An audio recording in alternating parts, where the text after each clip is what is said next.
Welcome to True Crime Garage. Wherever you are, whatever you're doing, thanks for listening. I'm your host, Nick, and with me, as always, is a man that really wants to make you a mixtape. Here is the Captain. Yeah, and I'll only put Asleep by the Smiths a few times on the mixtape. It's good to be seen and good to see you. Thanks for listening. Thanks for telling a friend.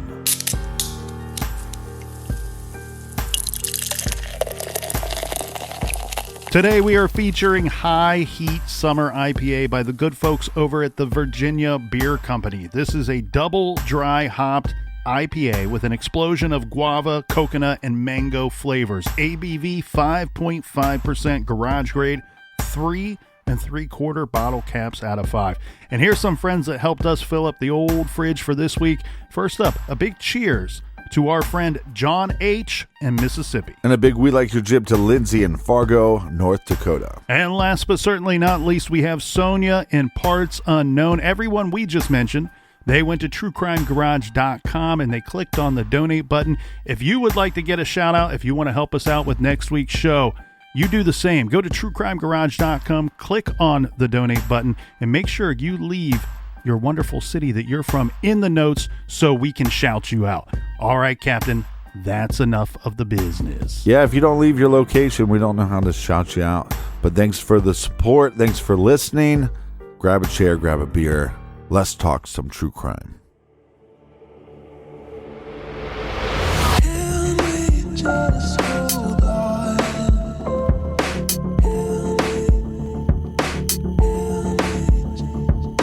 Can we just hold on?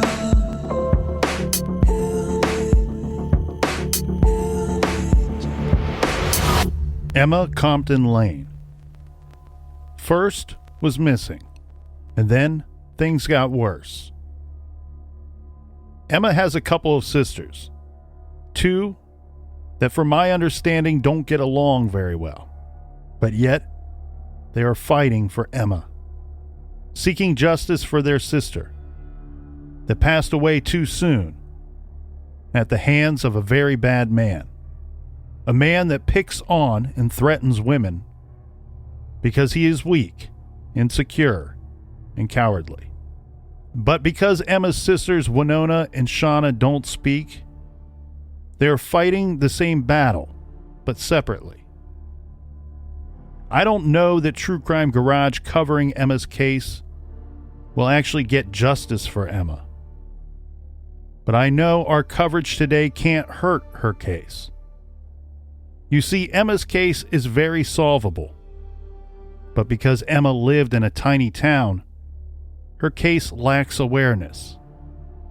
Well, that ends today. Something else that I wish would end today is this bad blood between Emma's sisters. Now, I would think after losing your sister and one of your best friends, you each would need a sister to help you with your hurt, to help you with your battle and your fight for justice for Emma. You need a sister, and you both still have one. So pick up a phone and say something nice. No one has to say that they are sorry. Just say, I miss Emma, and I want to fight for our sister together because nothing else matters. Because as it stands now, you've both lost two sisters, and all you have gained is heartache and a Facebook page. The Justice for Emma Compton Layne Facebook page. But you both have the power to change that. The following is from that Facebook page, Justice for Emma Compton Layne, which I encourage our listeners to go to. Show your support by visiting the page to let the sisters know that people care. Now, this is a post from one of Emma's sisters, and it reads, 5 years ago on Tuesday, June 20th, we filed a missing persons report for Emma. We know now that she was murdered after midnight on the 18th, but I've wondered if we had filed on Monday, would Halifax County Sheriff's Department have taken us more seriously? Would they have worked Emma's case harder? 5 long, sad years, and we still are waiting for justice for Emma. We are still waiting for an arrest, a trial, for the person who murdered her to be held accountable. No one except the person who killed her knew she was missing until that Monday the 19th. That person had the time to remove evidence and clean up the crime scene. I also believe that person had help covering the crime. Over this 5 years, we have been told by Halifax County Sheriff's Department and Commonwealth Attorney Martin her case is a priority. At first, I believed them with their assurances, but after 5 years, I have to wonder just how truthful they've been. When something is a priority, things get done, things happen, and results are seen. I pray that next year I will have a reason to believe that they really have been working Emma's case, and that we will see justice for Emma before another year passes. Thank you to those who remember and love Emma. Thank you for your continued support. Still waiting for and seeking justice for Emma. I love and miss you every day, Emma Jean. This is True Crime Garage. Hear me, just hold on.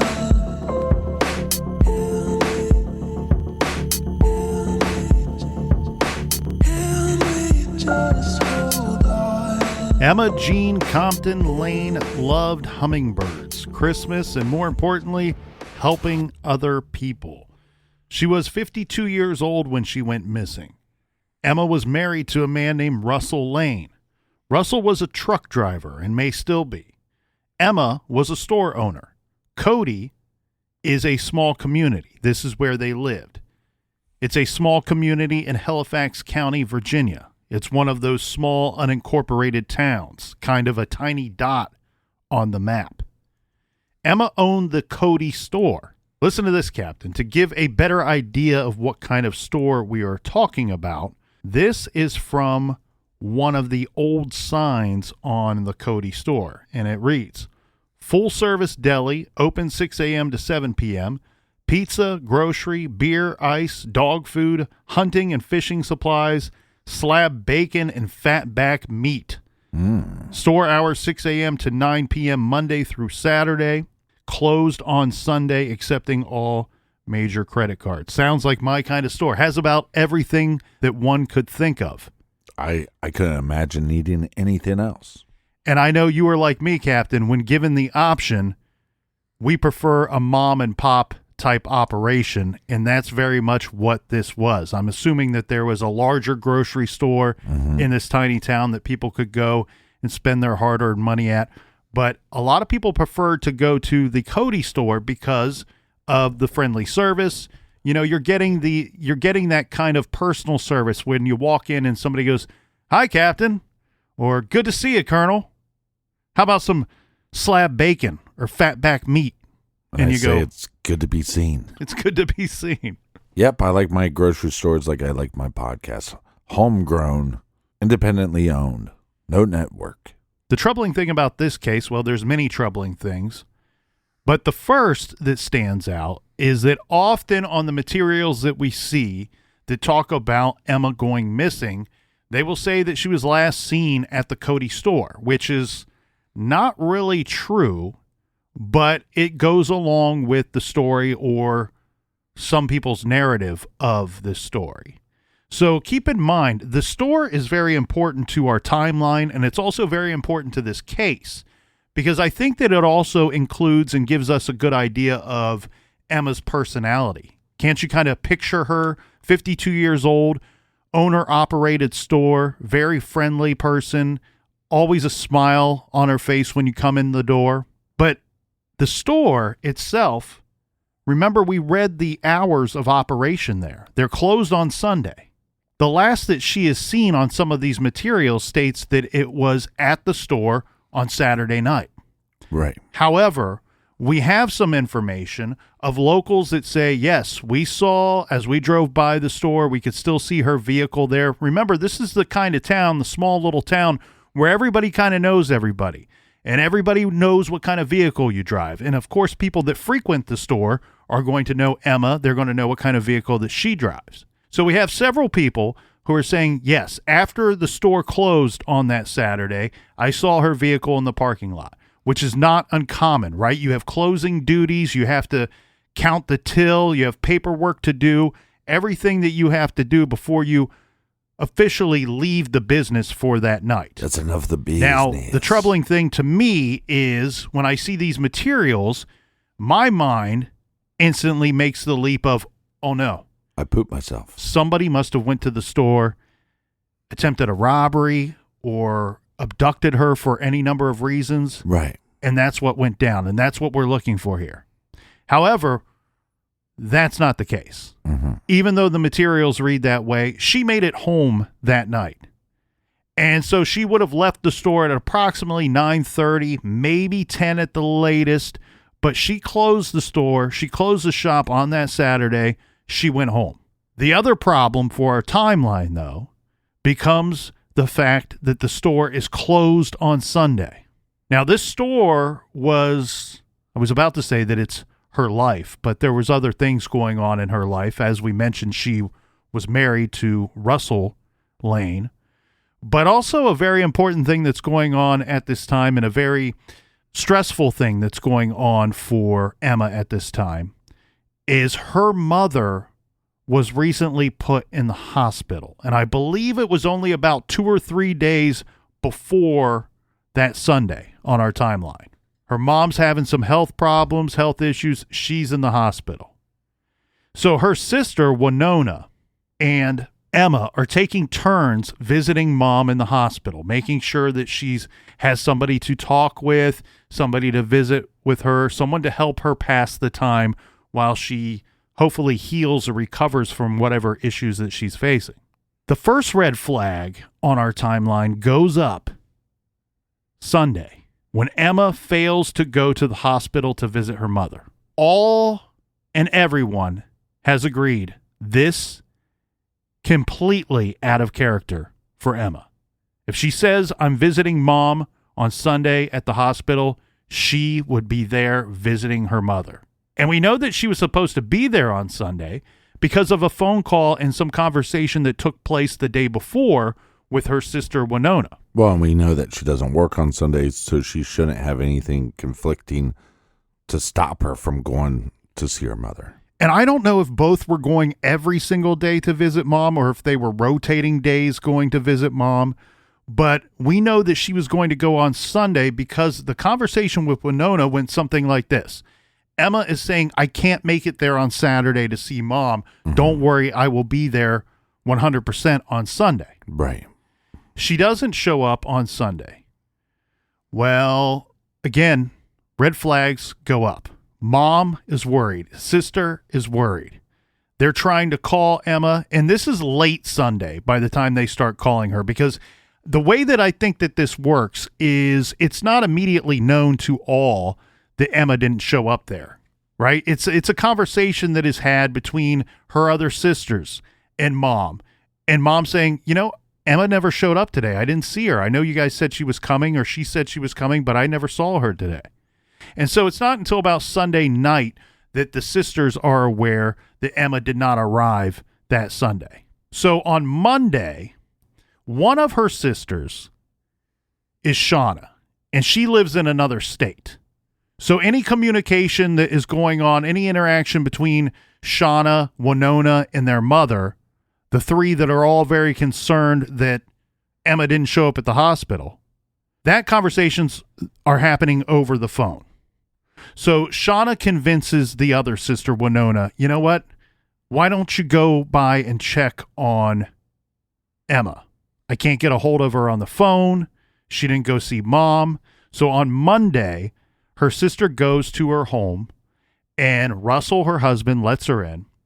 And Winona looks at the property and looks inside the home, and nothing seems really out of place. But therein lies the real problem. Right. She says that everything seems to be there except for Emma. Her car's there. Her purse is there. Her cell phone is there. Yeah, it just doesn't really add up. Her dog is there. Everything that you would expect to see, but no Emma.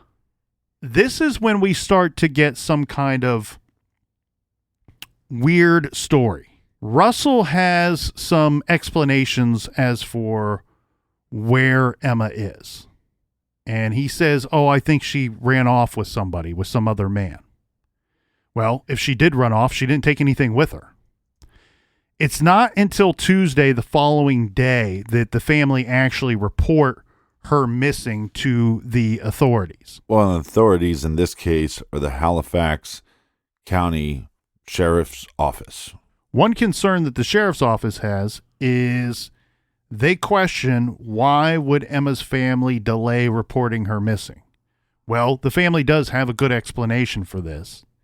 They tell the sheriff, our mom is not in great shape. She's in the hospital. We were worried that us reporting her missing and mom finding out about this, that it might be unnecessary stress for her at her time when she cannot handle anything else. Right. And so they delayed this, but mind you, they only delayed it about a day.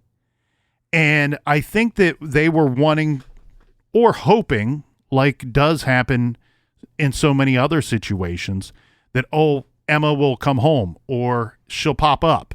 No reason to scare mom while she's in the hospital. Well, that would make sense to me if people saw her on Saturday and she had nothing to do on Sunday, and then boom, Monday she doesn't go to work. But because she had this obligation on Sunday that she missed, and then she misses work on Monday, I'm calling Monday. I think I would too. I can't fault, I'm not going to look back and say, you should have done this, you should have done that. You know that these sisters are second guessing everything that took place within that first 24, 48 hours. But yeah, you're right here, Captain. Cause for deep concern, right? Didn't visit mom on Sunday, but let's compound that with the issue that she doesn't show up to her owner-operated store on Monday. We went over the hours. She should have been there prior to opening at 6 a.m. on Monday. Right. And then by the time she's reported missing on Tuesday, she should have arrived at the store prior to 6 a.m. to open the store on Tuesday. Those three things, none of that happened. And in the course of that 48 hours or so, she's not responding to any calls or texts that's coming from anybody that knows her. So you got to be fearing the worst at this point. Well, do we have any details of what people were doing to find her? Yes, there was an effort put together to try to locate Emma. The best description I have reads as follows. The Cody community is abuzz with concern over popular store owner Emma Compton Layne being missing for a number of days now. The owner of Cody store on Highway 40, which is located on Stagecoach Road, was last seen Saturday around 7 p.m. Again, this is one of those things that kind of troubles me and bothers me. The store is open till 9 p.m. There's no reason to believe that she went missing at this 7 p.m. hour or anytime shortly afterwards. Right. Her car didn't drive itself home from the store that night. Are you sure? I can't be sure. I mean, maybe she had one of those Knight Rider cars, but my guess, I am a betting man. I would wager a $100 bill that it did not drive itself home on that night. And I also have some information in our timeline that indicates that she made it home that night because she had interaction with other people after leaving the store that night. But continuing on this report, Sheriff Fred Clark said a Virginia State Police search team, Virginia Department of Emergency Management search personnel, and a local search and rescue team and EMS have been searching the perimeter of Layne's Cody residence. So again, they're starting their search at her residence and fanning out from there. So they have something telling them, something indicating to them that the residence is the place to start your search, not necessarily the store. A dive team checked 2 ponds near her residence, but found nothing. During the search of her premises, a local search and rescue team member suffered a massive heart attack and was pronounced dead shortly after arrival. Layne is described as a white female, 5 feet tall, and approximately 135 pounds. She has short brown hair, brown eyes, pierced ears, and may wear glasses. The sheriff asked if anyone has any information on the whereabouts of Emma Compton Layne to please contact the Halifax County Sheriff's Office. Now, some of the later reports that I've read, Captain, was that unfortunately this man who's trying to help out, who suffers the heart attack during the search effort, that may have triggered them calling off the search a little prematurely. Yeah.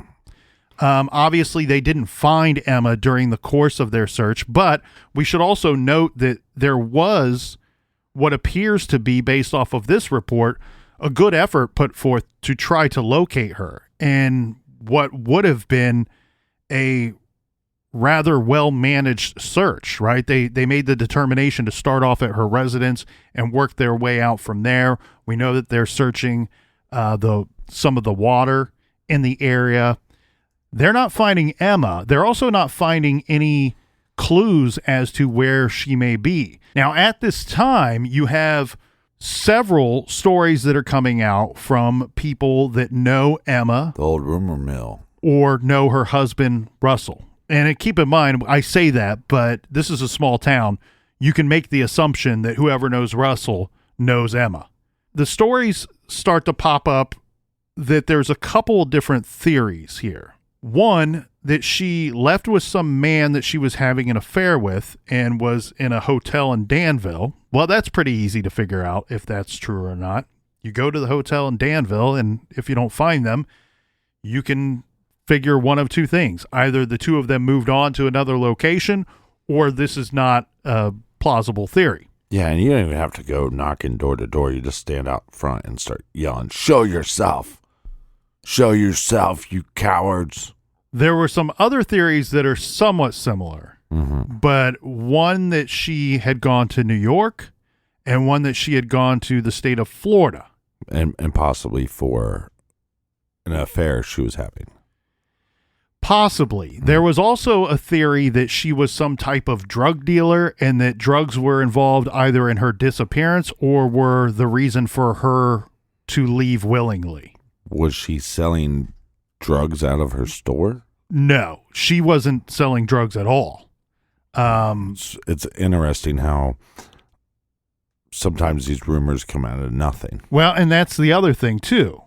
Keep in mind, the Danville story has her having an affair. Well, the overwhelming majority of people spoken to and asked these questions, they don't believe she's having an affair. They've never seen anything, any indication that she's having an affair. But it doesn't seem like a lot of times in these small towns, when these crimes take place, the rumor mill seems to ramp up a lot faster.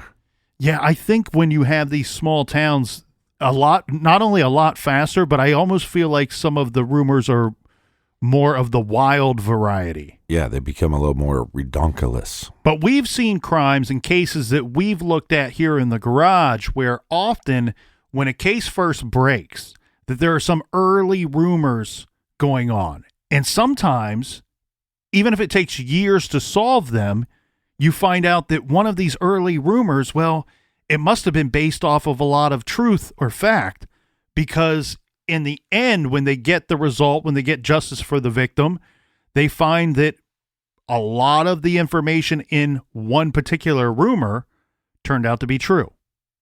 Now, here in this case, I think that all of these rumors are completely false, 100% false. But I also think that these rumors are what will help you ultimately solve this case. Can we just hold on?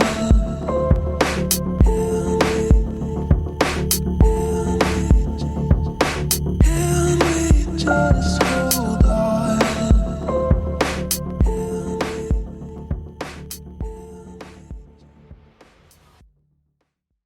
Today's show is sponsored by Care Of. Care Of is a subscription service that ships high-quality, personalized vitamins, supplements, and powders conveniently to your door every month. You start with a short, in-depth quiz about your lifestyle and health goals for personalized recommendations, taking the guesswork out of what supplements are best suited for you. Everything is shipped right to your door, along with a customized booklet showing you exactly what is in your individual daily packs and why it was recommended for you and your health goals. I love Care Of. It's so convenient. I love the individual packs. It makes traveling super easy. I just grab a few, one for each day that I'm gone, and my vitamin routine is set even when I'm away. And with my vitamin pack, I'm feeling way more energy and I'm feeling way more focused. And the quiz, it's super easy, super informative, and I enjoyed taking it. For 50% off your first Care Of order, go to careof.com and enter code GARAGE50. That's code GARAGE50 at takecareof.com for 50% off your first Care Of order. So go right now to takecareof.com and enter promo code GARAGE50. Can we just hold on?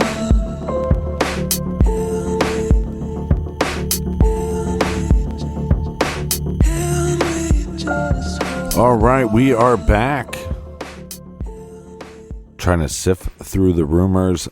Cheers, mates. Cheers, Captain. Now, in this case, we have a woman who is missing, and as said, there are some rumors that are being bandied about that maybe she is taken off and left on her own. Here's a follow-up report on Emma's status of still missing. And this says that on Saturday, June 17th, Emma closed her store, as she did every Saturday, and finished with closing duties, and she left for the day. So now, keep in mind, this report is coming out quite a bit later from the previous one. We've already noticed a shift in the narrative, right? That they have figured out she finished her closing duties. She left the store for the day. The store is always closed on Sunday, so Emma told her family she'd spend that Sunday with her mom, Sylvia, in the hospital. Emma had admitted her mom just 2 days earlier, but Emma never showed up to the hospital. The next morning, Monday, Sylvia, her mother, called her sister Shauna to see where Emma was. Shauna lives in Mississippi, wasn't able to get a hold of Emma either. So she sent their other sister, Winona, to Emma's house, since Winona lived nearby. Quote, everything was there. Emma's credit card, clothes, car keys, cell phone, her dog. Everything was in the basement except Emma. Shauna said the family knew something was wrong. The next morning, Winona called the police. When I first got the call on Tuesday, June 20th, around 10 or 11 a.m., investigator Burton of the Halifax County Sheriff's Office said some of the family had been looking for her prior to the call. We keep going back and forth with why they waited so long to call us. The family told police they waited until Tuesday to call because they didn't want to panic their mom, who was in the hospital at the time, unless it was absolutely necessary. And then we have the sheriff's office that goes on to say, I got in contact with Emma's husband, Russell Layne, who gave us permission to go into the house and look for whatever we needed. Investigator Burton said Emma's husband has cooperated with police since the beginning of the investigation. So a little bit more information coming out later as to the timeline itself, and pointing out that police were suspicious for the delay in reporting the family member as missing. And now we have the statement from the detective saying, well, the husband said, yeah, go ahead and search the property, search my home. You can look for whatever you need to help your investigation. Which doesn't always mean anything, because we've seen that in the past where the husband says, come on in, take a look around. And we know that son of a bitch is guilty. So, but it does let us know where they're at in the investigation. And then you have to, again, like you were saying, start from the inner circle and start moving your way out. Well, there's a little bit of information in there that I think we need to dissect and put it right under the microscope. Let me grab my lab coat. Listen to this statement from the sister who searched the home or went to the home shortly after Emma was missing. Everything was there. Emma's credit card, clothes, car keys, cell phone, her dog. Everything was in the basement except Emma. Strange. Everything was in the basement except Emma. So I was curious about that statement. That to me makes me want to know, why would you expect to find Emma in the basement? And I was able to track down a few people that are very close to this case, and they told me the following information: that her and Russell had not been getting along for quite some time. In fact, there was reason to believe that Russell may have been aggressive or even violent toward his wife in the past. Douche. Now, the information that I have here, Captain, is not exact. So we need to point that out to be perfectly clear to everybody out there in listener land. The information that I have found was saying that Emma was living in the basement of the home, and Russell was living in the ground level or the upstairs of the home. And this arrangement had been going on for quite some time. Some sources say as long as 3 years, and some say as little as 2 years.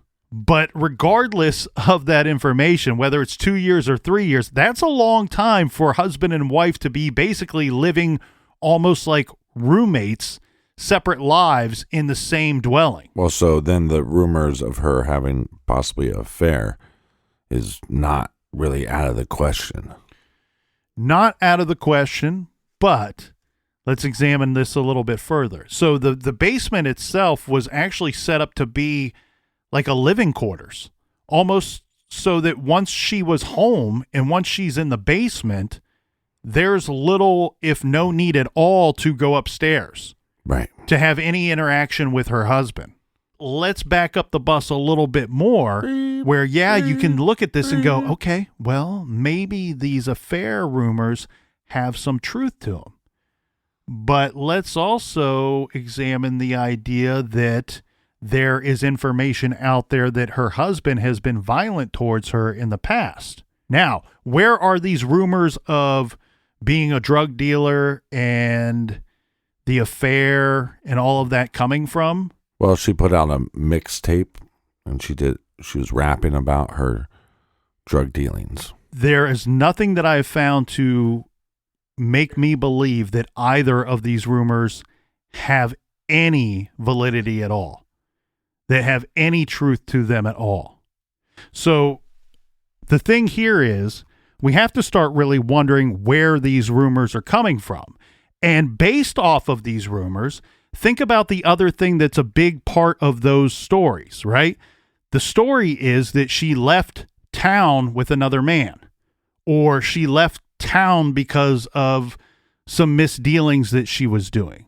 That's all going to become a very big problem for everybody 5 months later. Yeah, so what you're saying is we have these rumors that she's a drug dealer and she left town with a bunch of money or to go sell drugs somewhere else.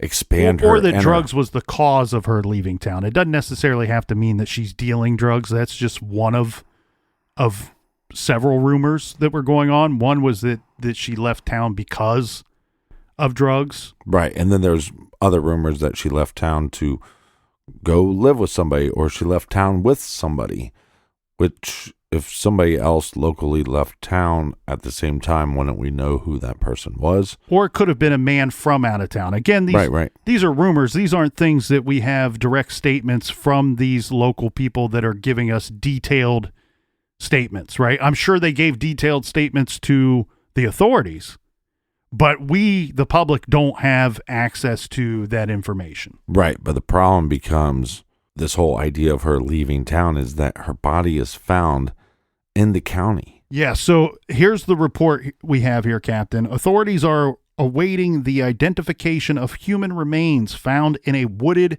Cody area. Keep in mind, Cody's a pretty small town.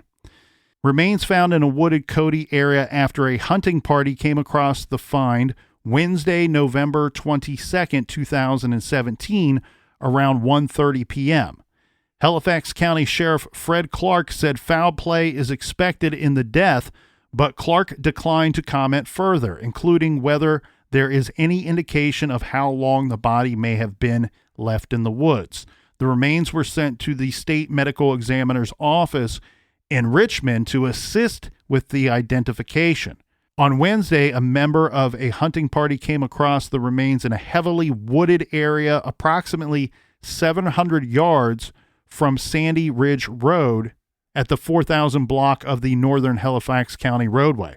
The location is a short distance from the Cody store.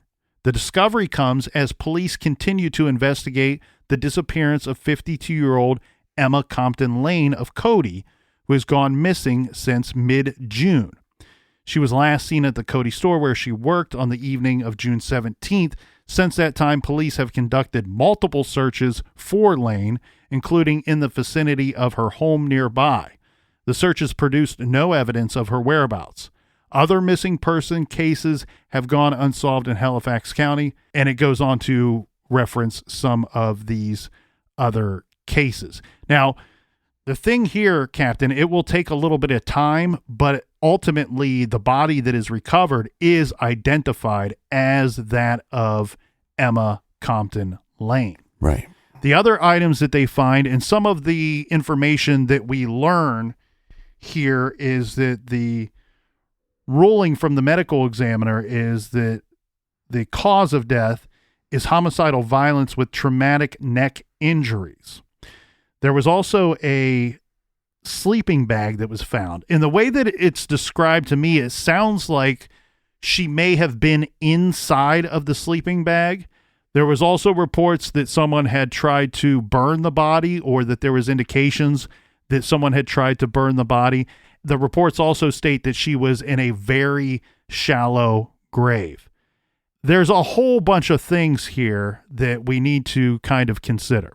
Russell Layne and Emma Compton Layne, husband and wife, living separately in the same home, they owned some property throughout this Halifax County. The place, the wooded area of Cody, Virginia, that her body is located, is really like a stone's throw away from the property line of one of their other properties. And that's suspicious. And I've also seen it reported that the property that she was located on, now this is an area where we're talking like farmland. There's not a bunch of people out there.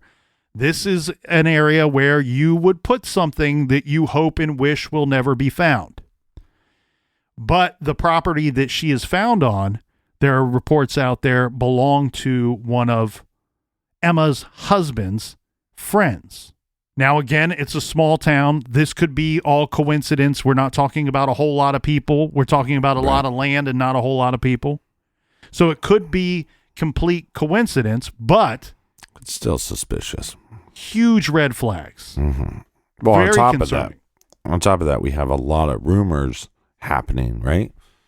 And you'd think for 3 years, if it's true that their friends are saying, look, they just really were kind of separated for 3 years, there's going to be a lot of rumors happening between their friends in the town. Does that make sense? There are some people in this story that have said they were unaware that they were living separately in the same home. Right. Now, it sounds like the people closest to them were well aware of this, like the family and friends, the direct friends that you're talking about. Mm-hmm. They were well aware. That's where this information comes from. But it's all a very weird situation, because some of the reports are that Russell almost had Emma in a situation where it appears like she works for him, like runs errands for him. She's not really allowed to go too many places on her own. She's not allowed to have a lot of friends. We know that she works a lot of hours based off of the store hours that we covered at the top of the story. But this, to me, when you have a situation where she goes missing, why do they find all of her things there? You know, people, I do understand it. People do have affairs. People do have misdealings. People do leave town on their own free will. Rarely do they do it without taking a single thing with them. And so, of course, that's the cause for concern for the people that know her best early on in the missing persons investigation. They all believed that something terrible had happened right then and there. None of them were convinced that she was missing. And then we learn 5 months later that she wasn't missing. Yeah. Somebody killed her and somebody placed her body in this area, not terribly far from the Cody store. If Russ is being physically abusive, he's probably being mentally abusive. And so he's also seems to be controlling her. So he should know about if there's an affair happening because he's controlling. Exactly. Now, in Russ's defense, I couldn't find any report, online or otherwise, that states that there was any type of police report based off of that previous violence. This all seems to come from people that knew the two of them best. But it only takes one, right? So it's like maybe she was beat up thousands of times and she never called the cops. Or once or twice. Right. But or none. That doesn't rule him out. Bastards like that are very capable of if she came home and said, "You know what? I'm just so tired of all this stuff. My mother's sick. She might be dying. I need to do something with my life. I need to change. I'm tired of this situation. I'm living in a basement.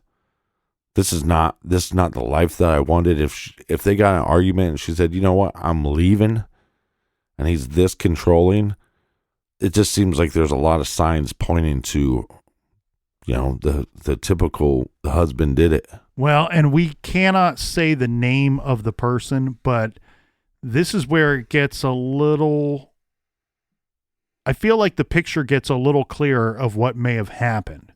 Yeah. There was a close friend of Emma's, who was texting with her that night. After she got home, she's in her basement watching TV, and they are trading texts back and forth. There was a text from the friend that came in at approximately 15 minutes after midnight that Emma never responded to, that later, when her phone was looked at by family members, Emma had never opened up that text. Now, that does not mean that 100% of what I'm about to say is accurate, but it makes me think that very likely this is what happened. Okay, lay it down. Well, they're trading texts back and forth. Mm-hmm. Something happened before she opened and responded to that 12:15 text.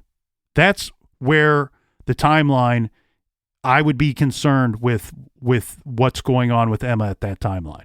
Yeah, very good point, because she's talking with somebody back and forth, and she has this husband that is going, "Who are you talking to?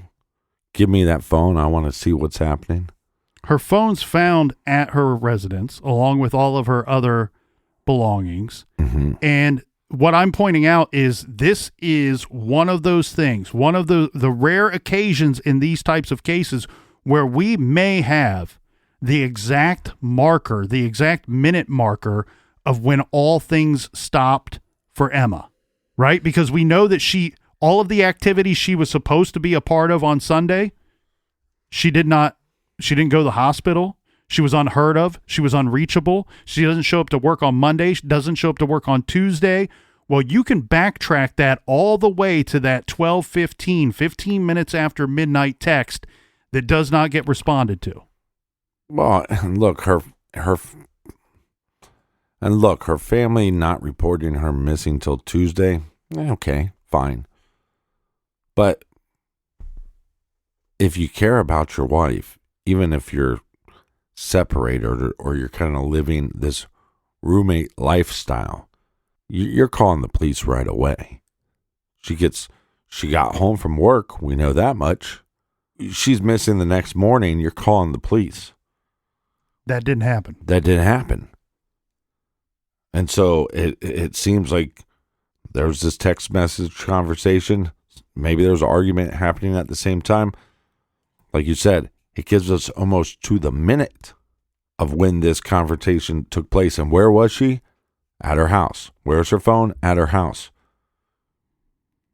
This is very similar to me, like the Chris Watts case, where he had her phone and had all her stuff. And it's just like, oh, well, she must have just went missing. Don't know where she's at. Well, and I don't want to question or call to fault the Halifax County Sheriff's Office. But isn't it one of these cases, Captain? We've seen bigger mysteries in other murder cases, right? They We've probably seen have bigger mysteries. You have to sit here and wonder, okay, guys, what's the hang up here? What's the problem with the investigation? Well, hold on. Here's what we do know, right? We can surmise this, right? We're not that dumb. I mean, we are two dumb guys in a garage, and we stand by that to the end of the time, to the end of our days. See? But we're not that dumb. We know that law enforcement at least has a short list of suspects, especially where the body was found, her items still being at home. And I think there's a lot more motive, too. Not just the separation, not just the rumors of possibly an affair, but also financial. If we get a divorce and we have all these properties, we have to split this up. This also could be something that's not planned. Good point. Let's pretend for a moment that these previous acts of violence from her husband are, in fact, true. If they are true, this seems to me like somebody with a temper, with somebody that can fly off the handle. This is a guy that's been married and divorced before his relationship with Emma. What I'm getting to here, Captain, is I wonder what the hang-up is in this investigation. Now, we do have the sheriff's office on record early in the investigation, especially when she was still missing, saying, Russell's been cooperative. And they even go as far to say that he's not a person of interest. Well, wow. We know that he was a truck driver. Is there a chance? I would love to know this information. I don't believe that this is true at all. But is there a chance that he was not home, or they have reason to believe that he was not at the residence at any time that night? Now, let's fast forward a little bit. Mm-hmm. Keep in mind what the sheriff's office was saying. He's cooperative. He's not a person of interest. Well, that does change. That blows my mind. At some point, it's stated that Russell is no longer cooperating with the investigation, that he lawyered up, which is his right, and I recommend everybody does have an attorney. However, he stops communicating and stops cooperating with the investigation. There are some reports out there that state that he failed a polygraph test, and that's when, boom, communication and cooperation ended. Yeah, shame, know your name. I want to point out that those are reports. Mm-hmm. I've not seen 100% stone cold evidence of the fact that he failed a polygraph test. Well, let's just assume I'm the detective, right? Hypothetically, I'm the detective. I go, I'm giving statements. If I'm a detective, I start talking like this, right? I'm giving statements to the public.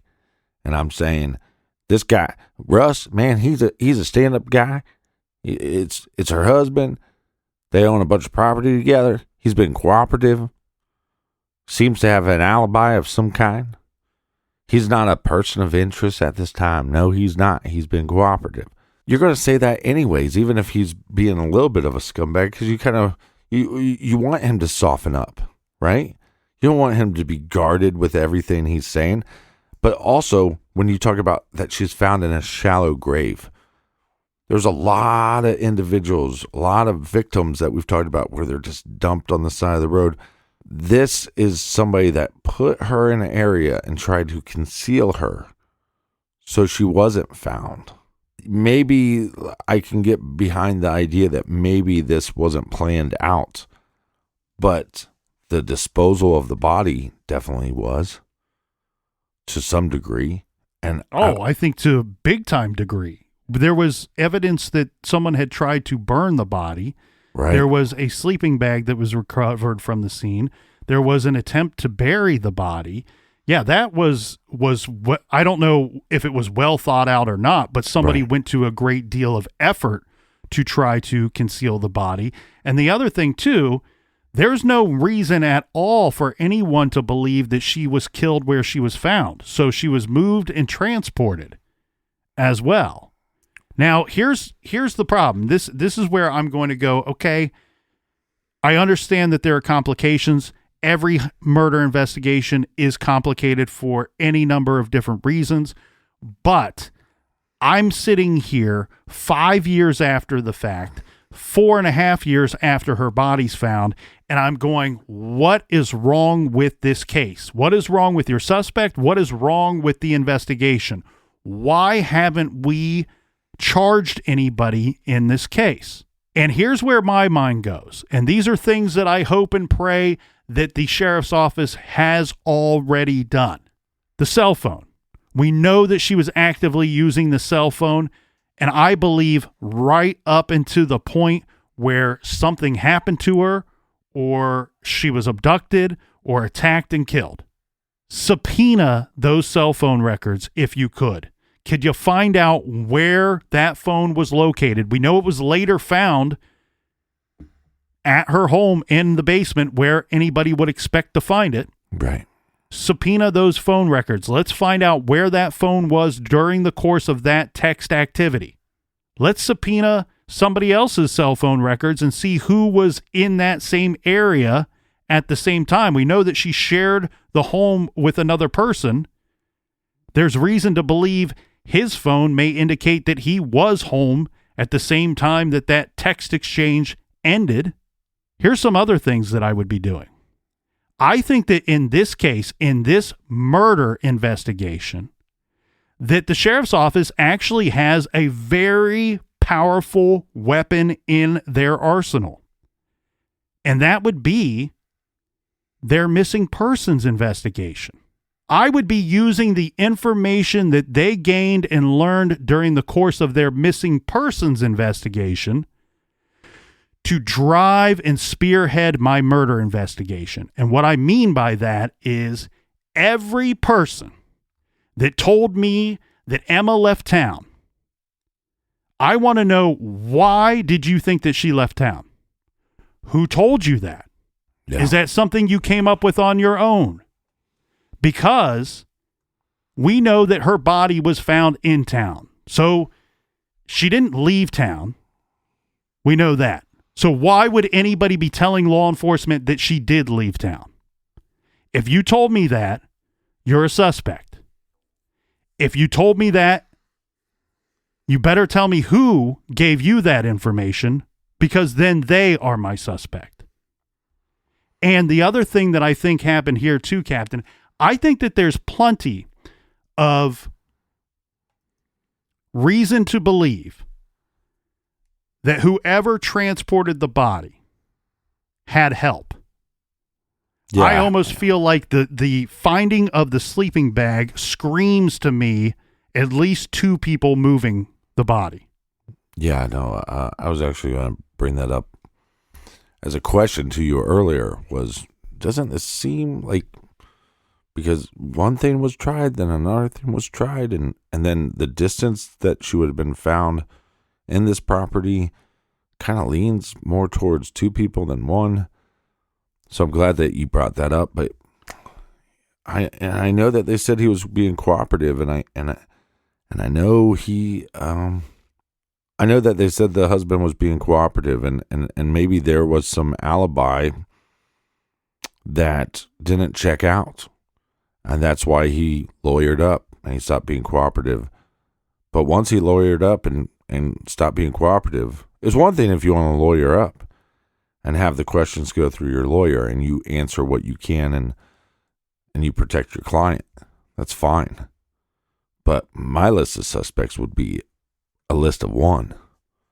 My list of suspects would be rather short, because I want to know, again, we're both sitting here believing that two people at minimum transported the body. Well, and that's more likely the person that will come forward is look, I was told this story that she was cheating on him, or that she was stealing money from him, or whatever, and it was an accidental death, and so I helped move the body. But that person is more likely to come forward. Come forward. We all sit here, too, believing that more than one person likely told law enforcement that Emma had left the area of her own free will. Again, those are the tools that the phone activity, the phone activity of others inside that residence or on that property at that same time, 15 minutes after midnight on the night that she, air quotes, went missing. I'm looking at that. I'm looking at the people that told me that she left town of her own free will, and I'm also looking for the point of origin of that sleeping bag. Because guess what? If I can figure out and prove and have reason to believe that person A owns that sleeping bag or owned that sleeping bag at one point, and he was one of the people that told me that he was with a certain person on that night, and that is that person's alibi, well, guess what? That alibi don't mean jack shit anymore, because we have your sleeping bag found at our crime scene. Well, no, and I think one of the things that they could possibly do is, obviously test the sleeping bag for DNA, but I would also test it for fibers, like carpet fibers, because that could have been a sleeping bag in her house that they used, just like when Chris Watts went to transport his wife, didn't he use the bed sheets? So I just feel like it's so similar. And we don't always agree, mainly because you're normally right and I'm wrong. But I think in this case, we at least agree that the suspect list is very small. It's very small. And again, anyone that told law enforcement that Emma left town for any number of reasons, they should be people that you really want to question and you want to get to the truth, because they obviously told you a lie at some point. And anybody willing to lie is somebody that is either directly involved or is helping to cover up what actually happened. So those nasty rumors about an affair or drug dealing or being involved with drugs, boom, none of them are true. Somebody murdered this woman and didn't take her body very far from where she was killed. Emma Compton Layne was last seen alive on June 17, 2017 in Cody, Virginia. On November 22, 2017, her remains were found by a hunter in the woods near her home on Sandy Ridge Road. She was buried in a shallow grave. The person responsible or persons responsible for her murder have never been identified. If you have any information regarding the murder of Emma Compton Layne or recall seeing any suspicious vehicles along Sandy Ridge Road between June and November of 2017, please contact the Halifax County Sheriff's Office at 434-476-3334. Just hold on.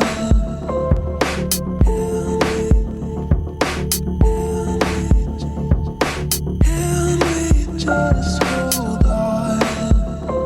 Thank you so much for joining us here in the garage and letting us be a part of your week. We appreciate it. Make sure you go to truecrimegarage.com and sign up on our mailing list so you're in the know for everything True Crime Garage. Colonel? Until next time, be good, be kind, and don't litter.